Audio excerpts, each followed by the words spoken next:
Welcome. This is a special presentation, a discernment drop. And our purpose today is not to provide comfort. No, Yeah. nor is it to persuade you of a particular political position. Our mission is something much more fundamental. It's essential clarification. A diagnosis of the present reality. Exactly. For anyone out there who senses that there is a deep structural fracture in our public life, but you haven't quite been able to name it. Or you haven't understood why all the efforts to, bridge that fracture keep failing so spectacularly. We're delivering this to help you see clearly, without illusion. The feeling so many people have right now is, I think paralysis is the right word. It's a kind of cultural fatigue. You look across this ever-growing chasm, you see the arguments just escalating, and you desperately want a way back. You do. It's a natural yearning. A way back to a time when compromise felt possible, productive even. But that yearning, it's Right. it's constantly being blocked, it's being pacified by a comforting but, well, a profoundly problematic mantra. It really is. It's the rhetorical safety blanket. It's what keeps us from addressing the cold, hard truth of the situation. And that paralyzing sentence, you hear it everywhere. It's whispered from so many institutional pulpits. It's taught vaguely in civics classes. We even repeat it to ourselves, internally, to fend off what feels like despair. And the sentence is this: surely we still have common ground. We cling to that idea. We clutch it. Yeah. We repeat it like some kind of charm against division. And on the surface, it sounds so hopeful. It sounds reasonable, virtuous even. It suggests that all we need is a bit more goodwill. A softer tone, a willingness to just listen better. And according to the sources that are really driving this diagnosis, that very insistence is the lie. It's the lie that has quietly but lethally frozen all constructive progress in this country for years. How so? How does it freeze progress? It acts like a sedative. It stops individuals, it stops institutions from acting decisively, from setting clear boundaries, because they're always waiting. Waiting for what? Waiting for that presumed shared foundation to just magically reappear. But the failure we're all witnessing, Yeah. it isn't fundamentally because people suddenly got meaner. No. Or that politics just got louder. Or even because of social media. Look, those things are accelerants, for sure. They're symptoms. But they are not the cause. The sources are clear. The failure is structural. Yeah. It's deeper. It's foundational. And the crucial shift, the one you absolutely have to recognize to see clearly, is this. We are no longer disagreeing about solutions. We're not even arguing over the best way to apply a shared principle anymore. We are long past policy debates. Precisely. We are now disagreeing about reality itself. Let that sink in. We are fighting over the very rule book of existence. And the profound tragedy, the thing that keeps us in this stalemate, is that the determined effort to cling to the pretense of common ground. That institutional insistence that's still there somewhere. Yes, that is what has stalled all genuine, all necessary action. It's what stalled clear thinking. It prevents us from building anything new, anything honest on new foundations. So our mission in this discernment drop is to soberly name this fracture, to call it what it is. We have to end the illusion that better communication or a kinder tone or more careful listening is going to resolve this. We have to stop demanding unity before we establish the fundamental truth of the current relationship between these opposing worldviews. Which is what? It is one of fundamental cosmological schism. To really grasp the gravity of where we are now, I think we need to establish a historical baseline. It helps to define what exactly we've lost. Right. Context is everything here. For most of the nation's history, political conflict was, well, it was fierce. Think of the Civil War. Think of the labor struggles in the early 20th century, the turbulence of the 1960s. The conflict was not only allowed, it was often violent. It defined generations. But, and this is the crucial point, it existed securely inside a shared moral universe. Okay, what does that mean, shared moral universe? It means they raged, the conflicts were profound, but the arguments were always about application. They were never about the existence of the principles themselves. So they agreed on the what? They just argued about the how. Exactly. The sources of conflict were practical, they were philosophical, but they were contained. Contained within a recognized framework of right and wrong, and very importantly, a shared definition of what a human person is. Give me an example. Well, take the 19th century. The arguments over the application of justice, especially around slavery or industrial abuses, they were fundamentally debates about whether the nation was living up to its own stated ideals of liberty and equality. So the ideals themselves weren't in question. Not on the public square, no. The question was about hypocrisy, about application. Later, mid-20th century, you have arguments over the New Deal or civil rights. These were about how to balance liberty and order. What's the right boundary between individual economic freedom and necessary government control? Yes, to ensure some basic societal fairness. These were legitimate, necessary disagreements, and they were incredibly difficult to resolve. But they assumed a structure. They assumed a structure. They assumed that a house, the shared moral and political order existed.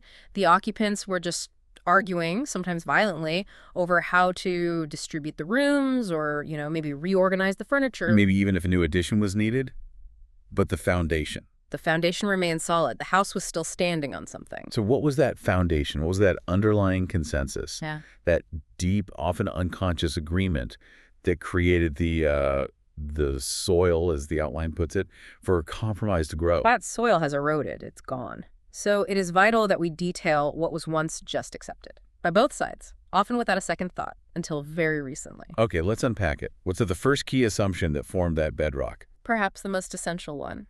The idea that truth exists independently of power. Meaning Meaning that facts are facts, whether you like them, whether they suit your political party, whether they support your personal identity.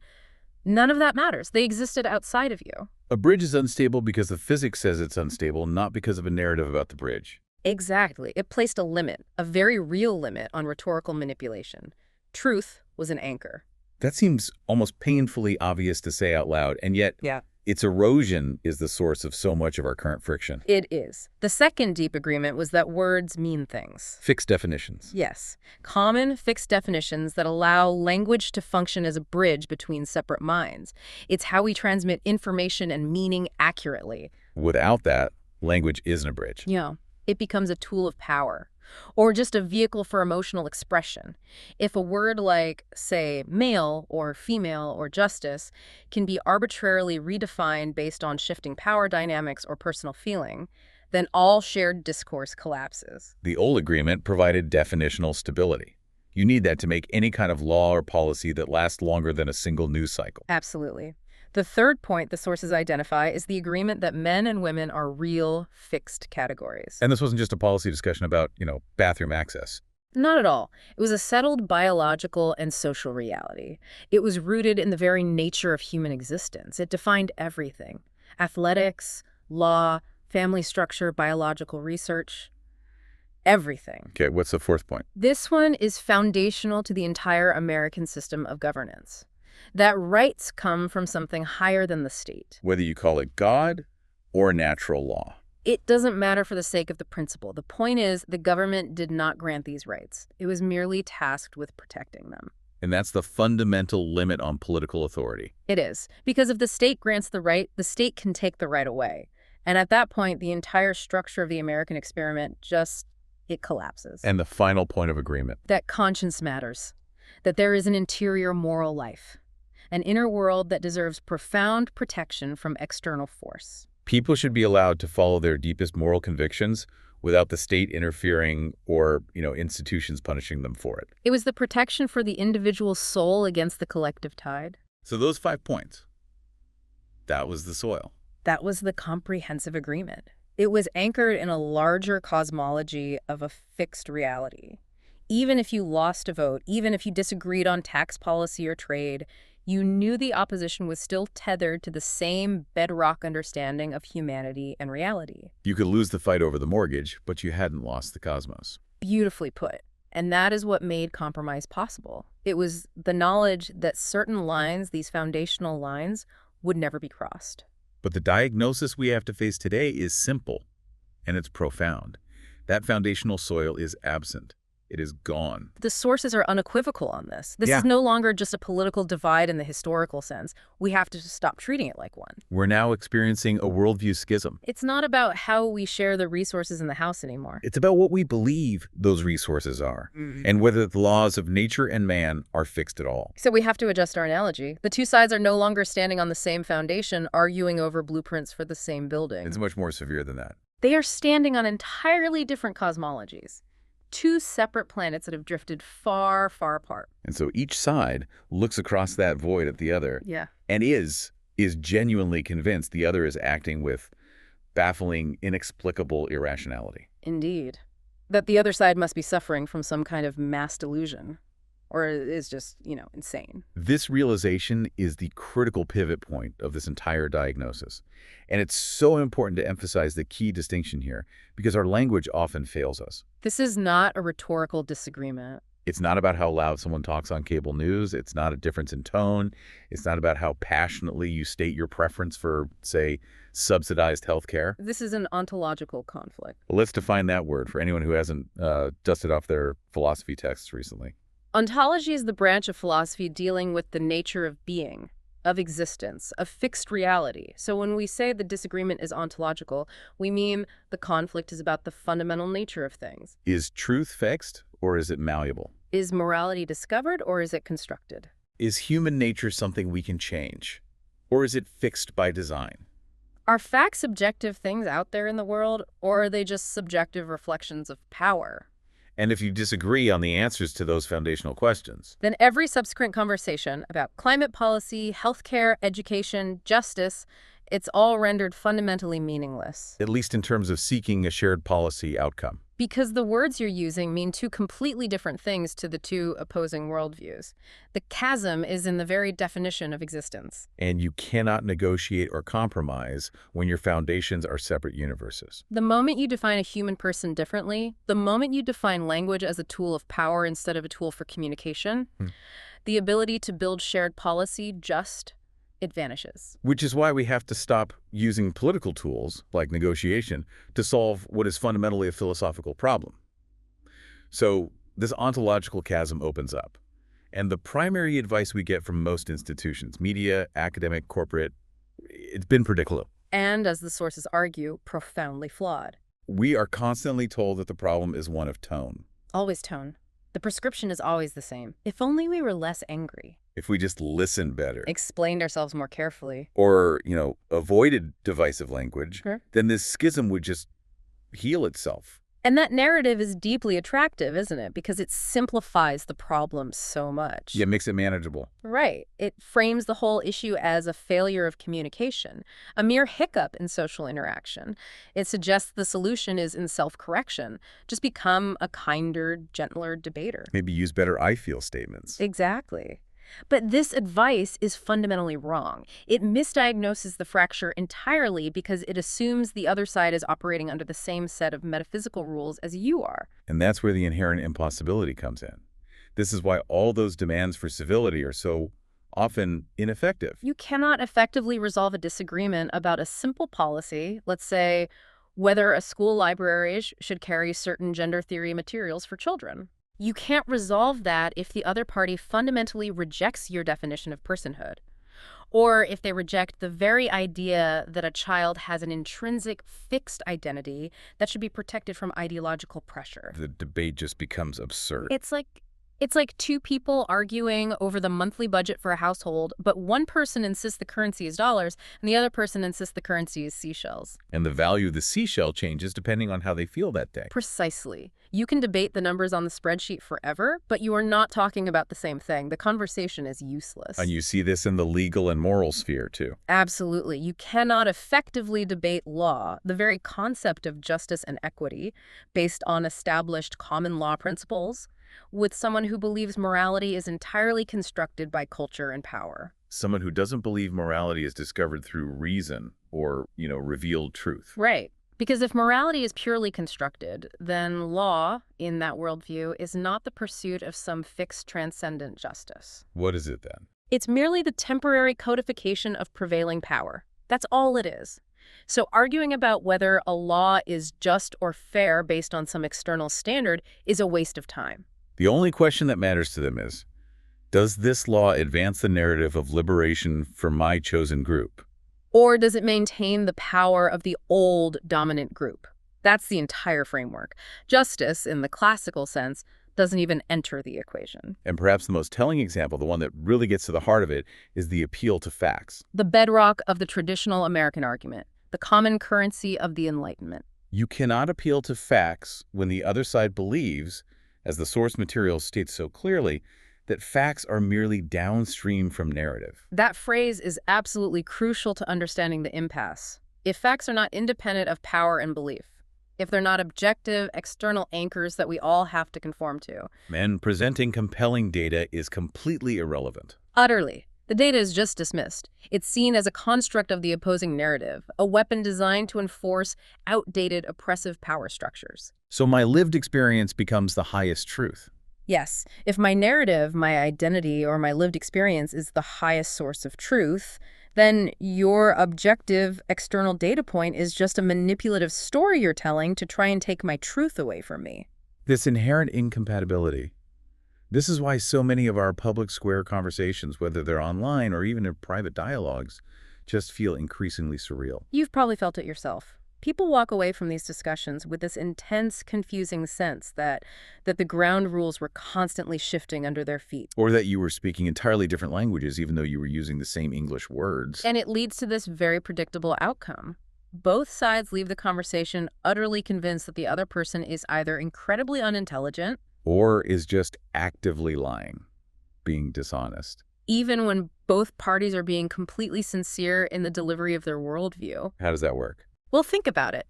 If you assert A, based on foundational principles X and Y, and the other person rejects the entire structure of reality that even allows principles X and Y to exist, it feels like they're deliberately denying the obvious. But from their perspective. From their perspective, you are the one insisting on archaic, fictional categories that have been proven false by their updated operating system of reality. You're the one in denial. So the core diagnosis, the bitter pill we have to swallow here, Yeah. is that the true barrier isn't a failure of empathy. No. It's not about poor word choice or a harsh tone that we just need to fix. The true barrier is that they're not speaking different opinions. They're not even debating nuances of policy anymore. They're speaking different ontologies. And there is no simple language bridge. No. There's no rhetorical technique, no amount of active listening that can cross this conceptual canyon. Because the very definition of the riverbanks, the water, and even the direction of the current, it's all fundamentally disputed. The problem is philosophical. And we keep treating it as a failure of manners. So since this compromise and dialogue based on, civility, since it's failed to resolve the schism, we see both major sides, the ideological left and the ideological right, stuck. Stuck in a kind of tactical paralysis. And according to the sources we're drawing from, they are each operating under a fundamental misunderstanding of the conflict itself. And that misunderstanding dictates their ineffective actions and keeps them stalled out. Let's start with the modern left's blind spot. It's a very powerful organizing principle for their current strategy.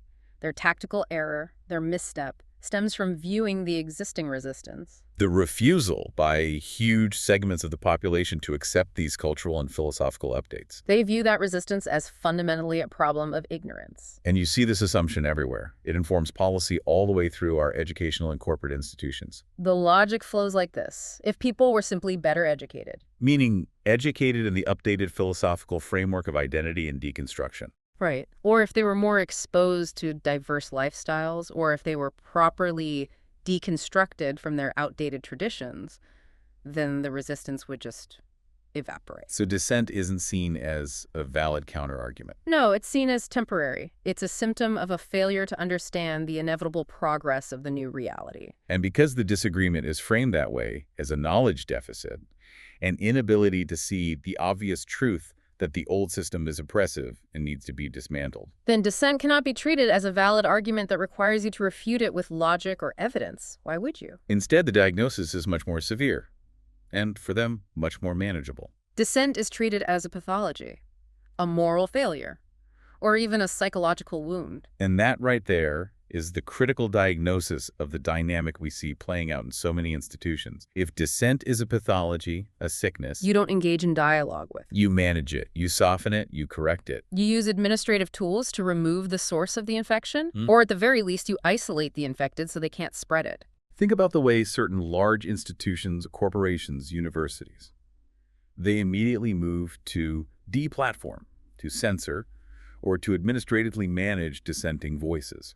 Rather than engage them in robust debate. Yes, and that is the necessary logical consequence of treating an argument not as a challenge to be overcome with superior logic, But as an infection that threatens the health of the entire system, If you are absolutely certain that your updated reality is simply more moral, more enlightened, then any opposition must stem from some kind of moral or intellectual defect. A defect that requires correction, not discussion. And this explains why genuine dialogue, from the left's current prevailing view, is simply impossible. The sources argue the left doesn't see itself as engaging in an argument among equals about policy choices. So what do they see themselves as doing? They see themselves as updating the operating system of society. They are delivering necessary, non-optional corrections to fundamental reality. Corrections to, for instance, the archaic idea that men and women are fixed categories. Or that rights are inherent and come from a higher power. And if you are administering a mandatory system, update a patch for a morally broken framework. Then the idea that the old existing code might be right about something Is completely rejected out of hand. It's not even a possibility. Dialogue is impossible because dialogue requires the assumption of potential mutual correction. The possibility that I might learn something or that my opponent might be right about a critical point. But if the whole process is just a mandatory update, Then the only available responses are acceptance or resistance. Never negotiation. okay, now let's pivot to the right's blind spot, which is equally crippling, but for entirely different philosophical reasons. The modern right, by and large, still operates under this lingering and increasingly false assumption What's that? that the opposition still shares its basic commitment to fixed reality, to objective truth, to the efficacy of evidence. The right believes the opposition is just confused. Confused, manipulated by the media, misled by bad actors in academia, but fundamentally still play on the same field. And because of this fundamental misread of the ontological schism, the right's tactics remain consistent. And consistently ineffective in the face of this new challenge.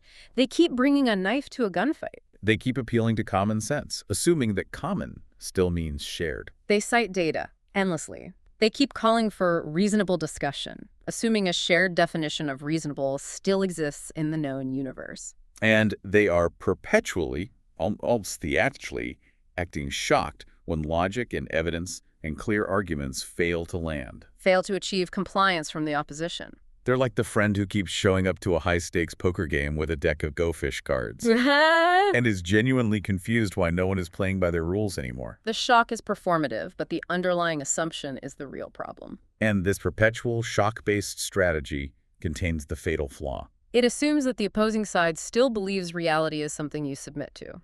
That the external world, the facts, the data, the definitions of biology, holds authority over your personal feelings or your collective narrative. The strategy assumes that if you just expose people to enough facts for long enough, it will eventually snap them back to sanity and compel their agreement.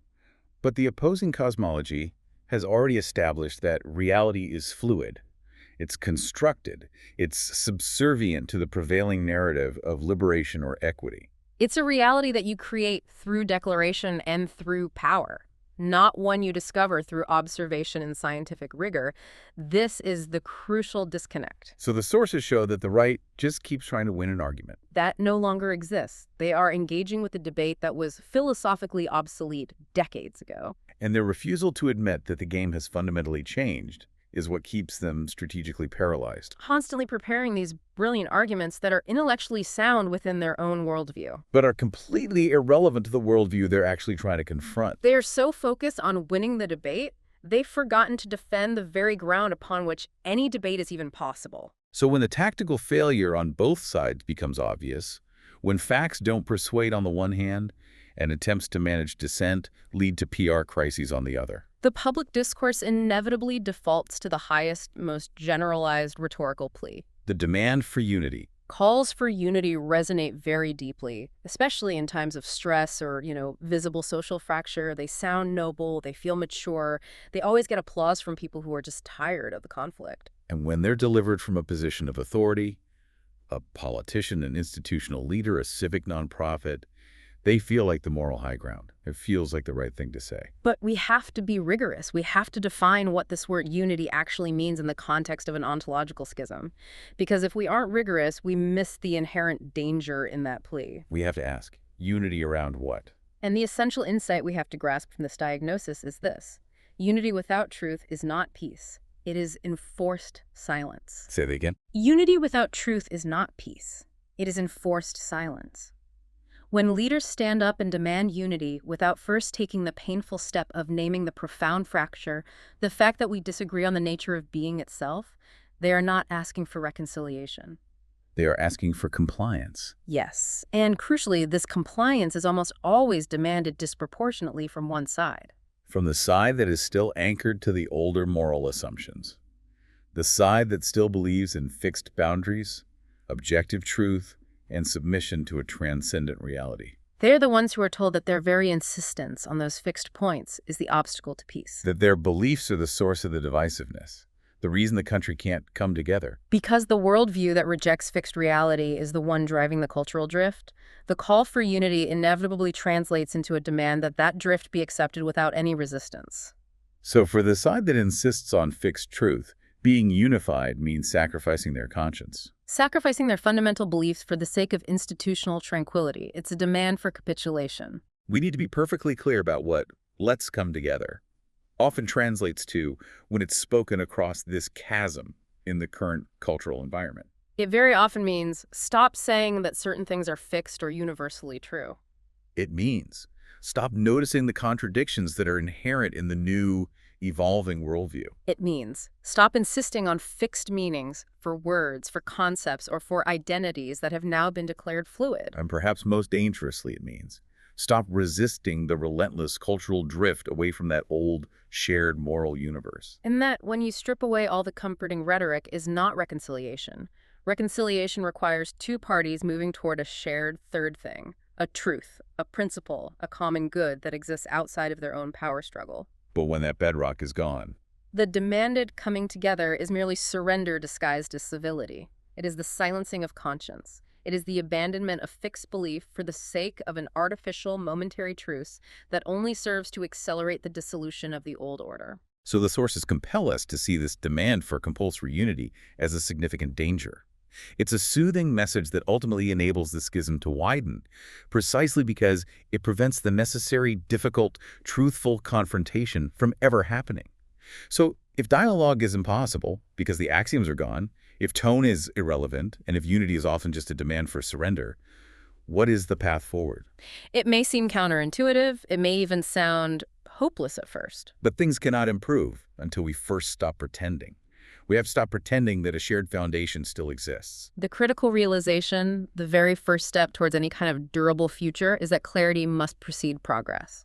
Only when the divide is named honestly, soberly, and without hysteria can anything truly productive even begin. The alternative is just continued fantasy, continued paralysis, continued waste of energy on tactics like fact-checking an opponent who doesn't believe in objective facts that are doomed to fail from the start. Recognizing the truth of this schism isn't a call to despair. No, it's a call to finally face the actual field of conflict as it is, not as we wish it were. And this clarity, this sobriety, it provides immediate, powerful, and necessary benefits.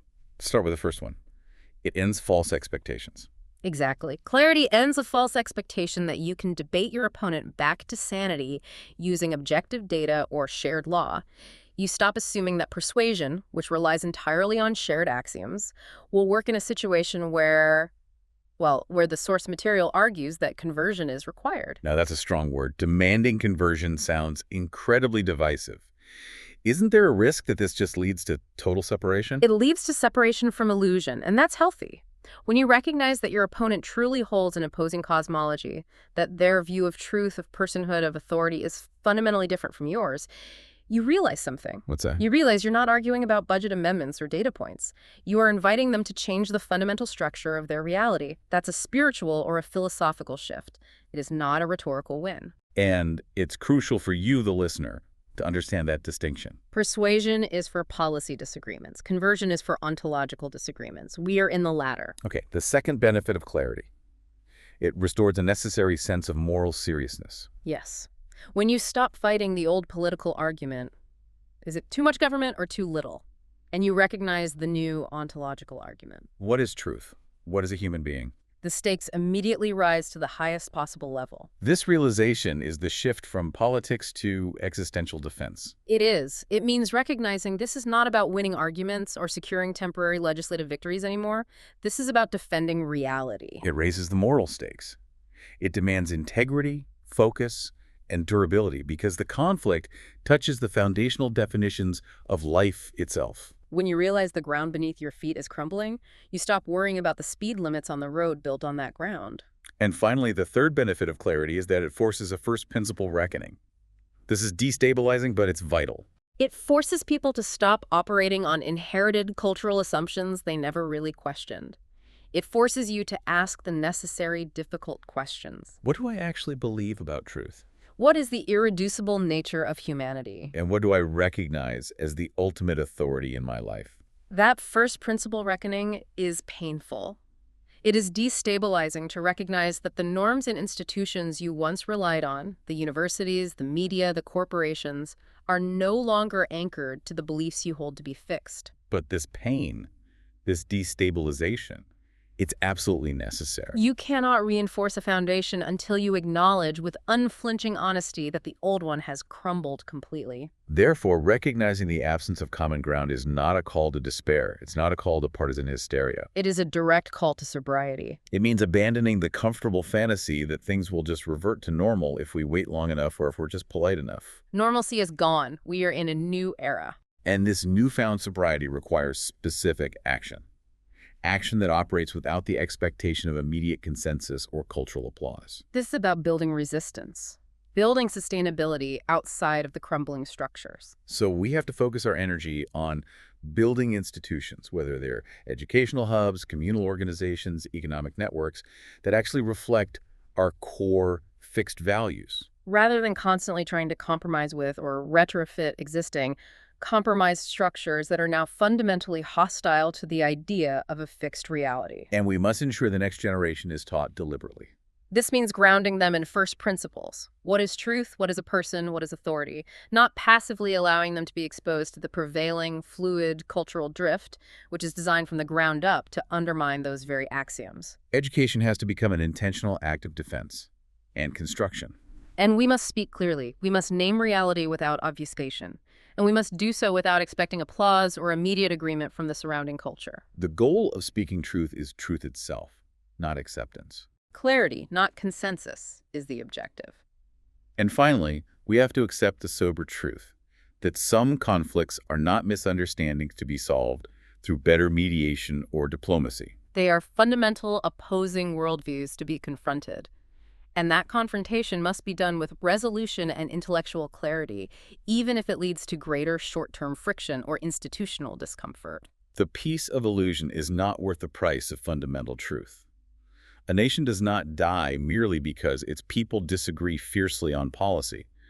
We have a long, loud, and sometimes bloody history of profound political disagreement. We've survived that. The fatal condition for a nation and for a culture is reached when it can no longer tell the truth about why they disagree. When the conflict is misidentified.